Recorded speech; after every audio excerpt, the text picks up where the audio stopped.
数十種類もの青色と神秘的で美しい幾何学模様が織りなす世界。13世紀にチンギス・ハンに攻め込まれ廃墟と化したサマルカンド。それから150年後の1370年、大帝国を築いた英雄ティムールがこの地を帝国の首都と定めました。今回はそんな青の都サマルカンドの様子です。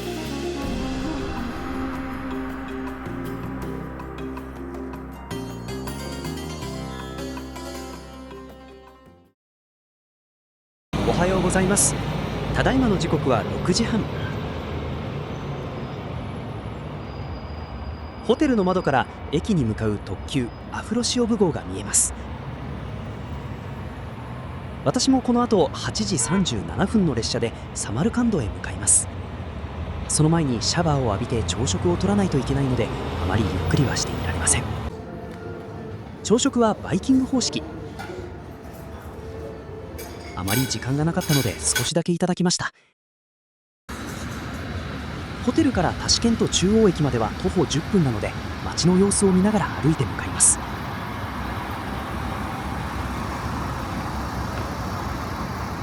駅に着きました。かなり大きくて立派な建物ですね。入り口の荷物検査で10分ほど並びました。左側に特急アフロシオブ号が止まっています。今回私が乗車するのは右側の準急シャルク号。近くで見ると新幹線みたいで本当にかっこいいスペインのタルゴ社製です。早速乗り込みます。スマホのスクショ画面を見せるだけで OK。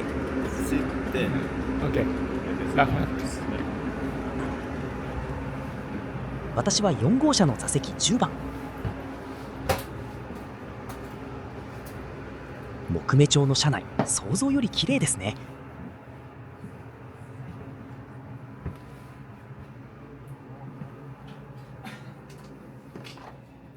ゆっくりしたかったので私は右の一人席の方です。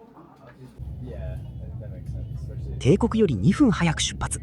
謎ですがたまにあるようです。タシケントからサマルカンドまではこの準急で3時間10分ほど。特急だと2時間15分ぐらいです。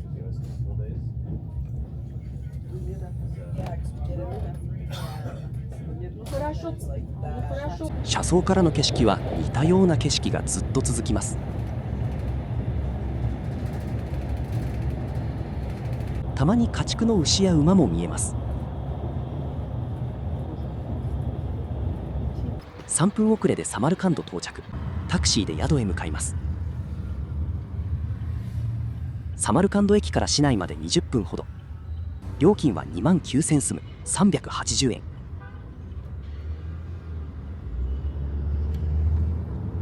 結構都会ですね。宿に着きました。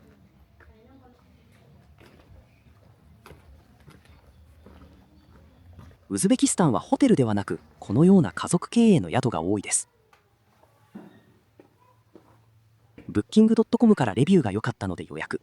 だいたい高評価、コスパ、立地、広さで選んでます。何が起こるかわからないので直前まで無料キャンセルできることが重要です。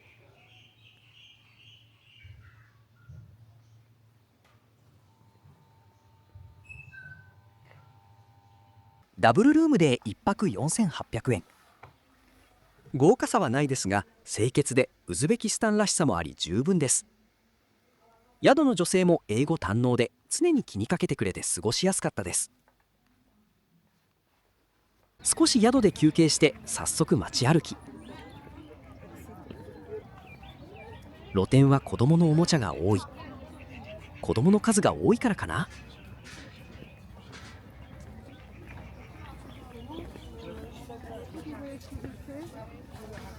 通りを抜け階段を降りると見えてきました。見たかったものが。映像などでは散々見ましたが、やはりどうしても実物を見たかった。レギスタン広場。ドーン。漫画ならそんな表現が似合う迫力と大きさ。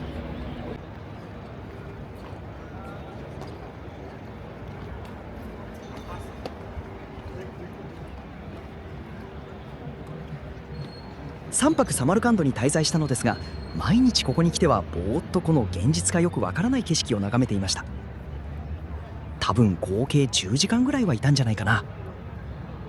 でもこういう時間が旅の醍醐味なんだと思います。中は人が少ない朝に見たいので、今日は外から見学だけします。右側にあるのがシェルドルマドラサ、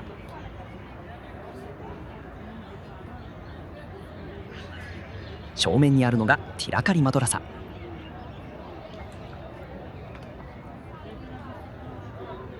そして左側がウルグベクマドラサ。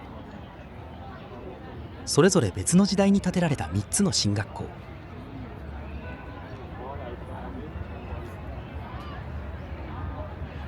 昼食は広場近くのサルカンドで、一発目のウズベキスタン料理、ラグマンという料理で、野菜や肉の入ったスープにうどんのような麺が入ってます。コクがあり美味しかったです。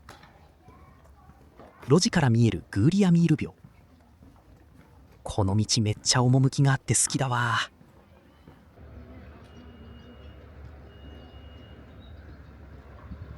チケットオフィスでチケットを購入して入ります。チケットは7万5000スム、975円。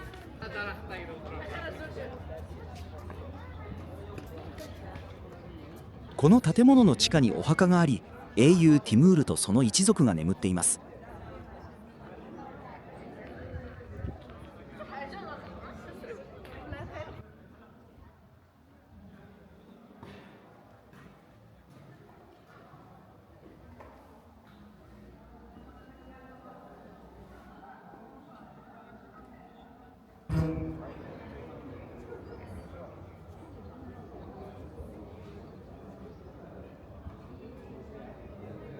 中央の黒の棺がティムールの棺。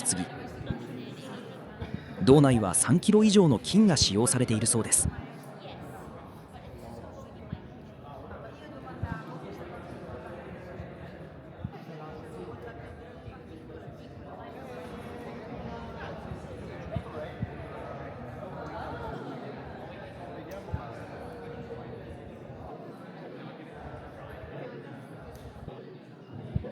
ティムール最大の戦い、ティムール朝 vs オスマン帝国、1402年のアンカラの戦いの様子を超コンパクトに動画にしてみました。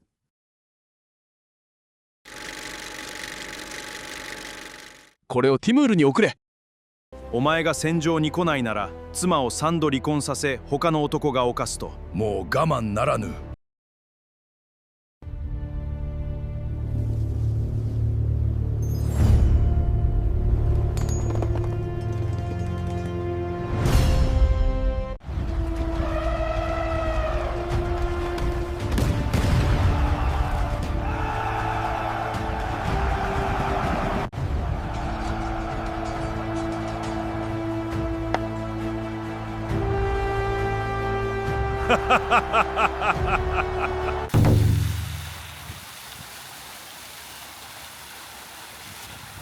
ルホボド廟、入場無料。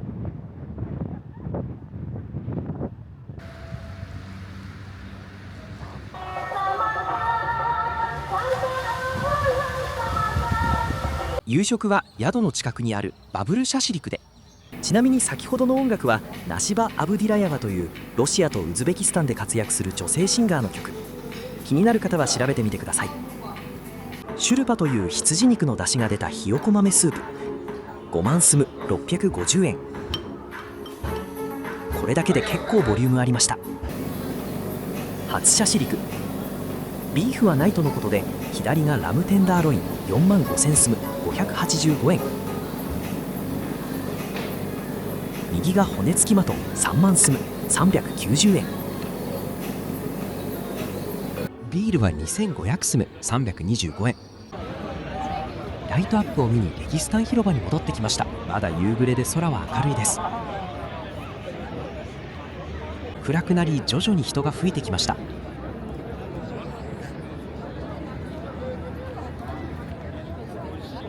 20時にショーが始まると聞いていたのですが、なかなか始まりませんね。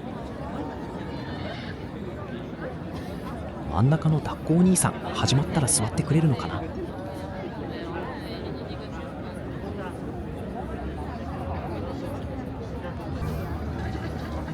20時45分、光のショーが始まりました。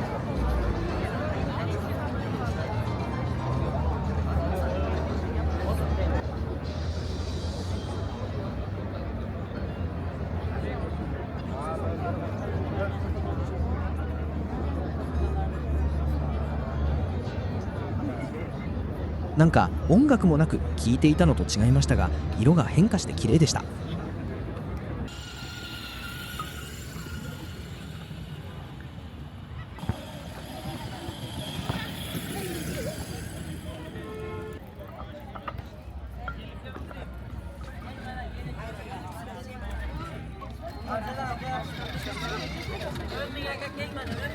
アイス屋さんは大人気。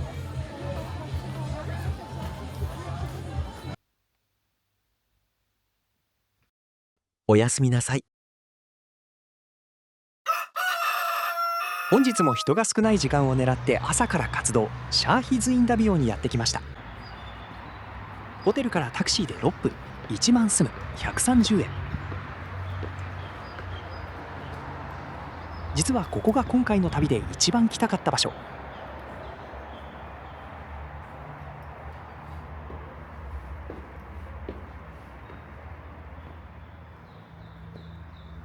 チケット売り場には誰もいません。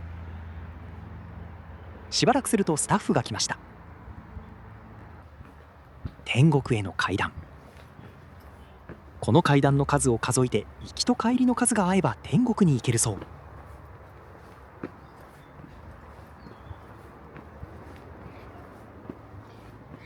ここは霊廟群であり、お墓が集まっています。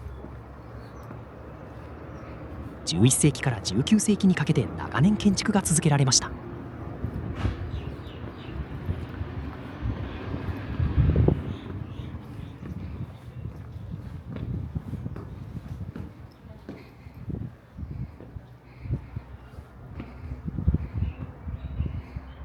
とんでもねえとこに来てしまった。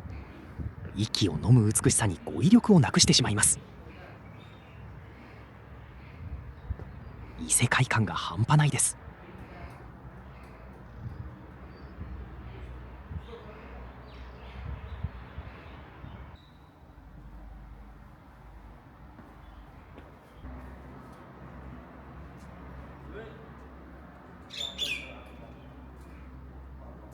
濃い青はイランから輸入された高級コバルト鉱石。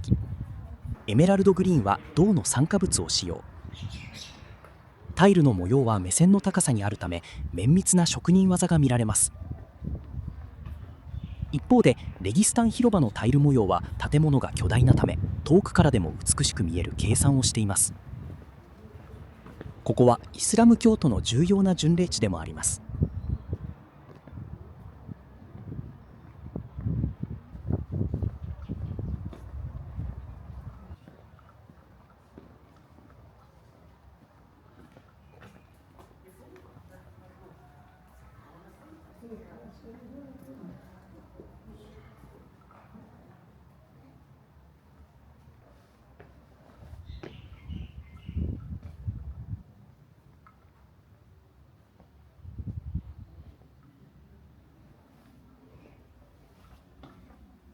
内部には現在も使用している礼拝室があります。お祈りしている方も多数いらっしゃいました。またタクシーに乗りシオーブバザールに。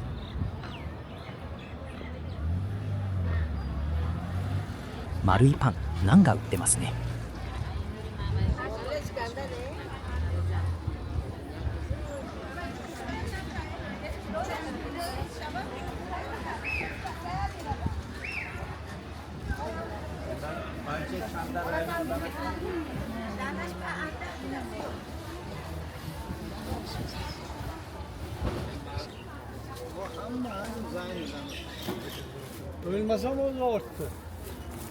立派なスイカ。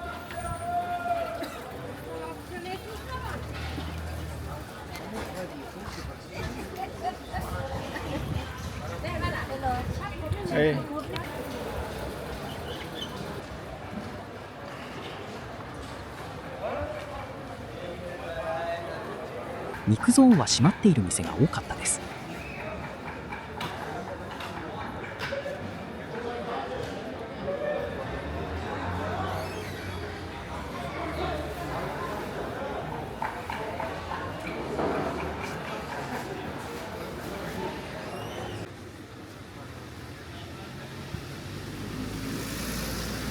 宿まで徒歩5分ほどなので歩いて戻ります。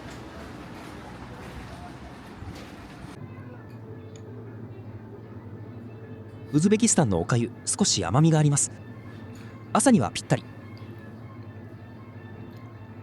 今日は忙しい。朝のうちにレギスタン広場に入場。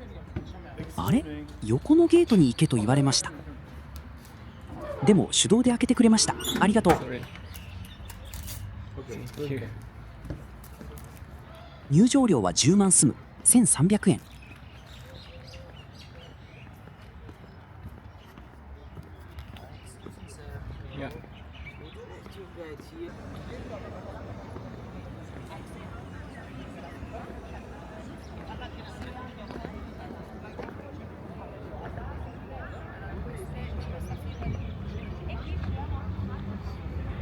まずは一番豪華な正面のティラカリマドラサから。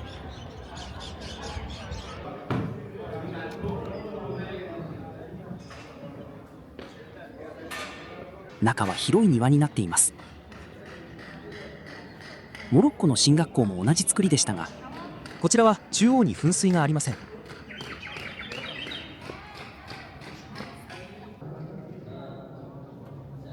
TBS の世界遺産で見たのと同じだ。建築時に5キロの金を使用し、修復時にさらに3キロ使われています。天井の模様が特徴的で、平面の天井をドームに見せる技法です。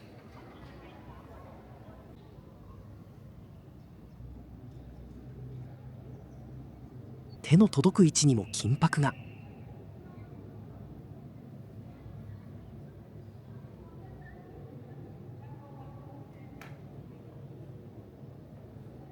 運よく人が誰もいない時間帯があり、10分ぐらい一人で見入ってました。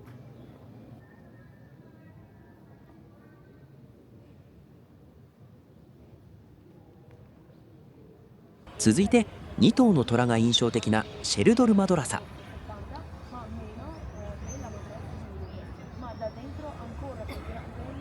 細かい装飾ですね。シェルドルマドラサの中には、最後はウルグベクマドラサ。1420年創建の3つの中で一番古い建物。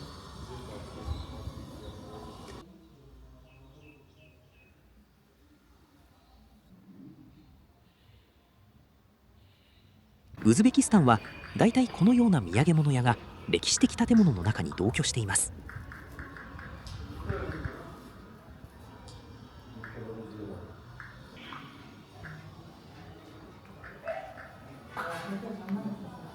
定番のお土産、ウズベクおじさん。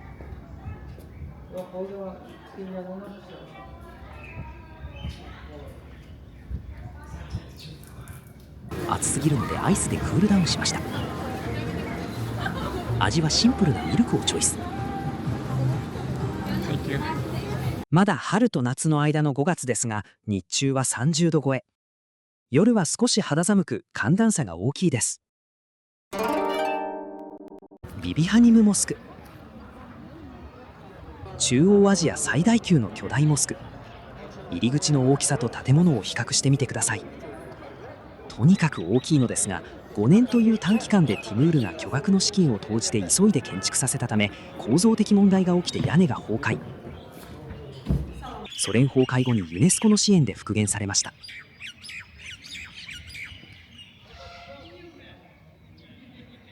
ビビハニムというのはティムールの最愛の妻の名前に由来。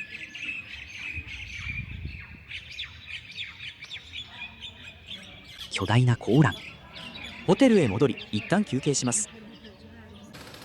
昼食兼夕食は食ルクヌル。まずはビール1万5000スム195円、サラダ2万スム260円、マンティという羊肉の餃子3万スム390円。若干羊臭さがありますが、ヨーグルトソースと食べるとまろやかになります。今日も肉。右がラムテンダーロイン3万5000スム455円、左が牛のミンチ3万スム390円。夕方小腹が減ったので初サモサにも挑戦。7センスム91円。外はサクサクパイ生地、中にゴロッと牛肉、コスパ最高。本日のショーは21時開演。結構待たされました。毎日時間がバラバラなのはよくわからん。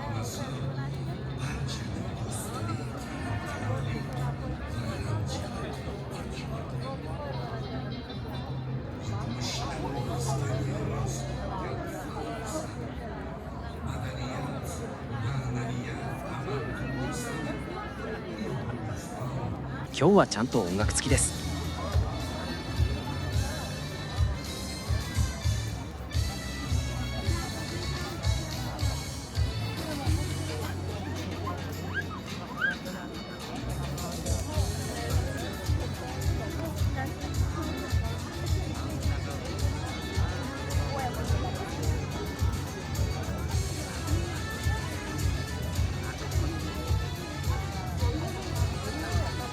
曲によって色合いを変えているようです。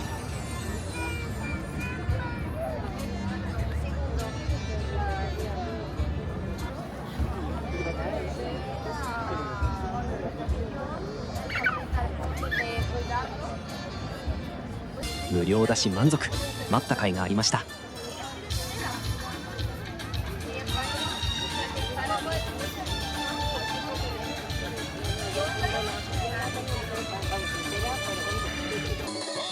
帰り道に綱渡りやってました。上の補助ロープ持ちながら安全第一。続いて目隠し綱渡り。これは補助ロープがあってもすごいかも。明日も朝早いので帰って寝ます。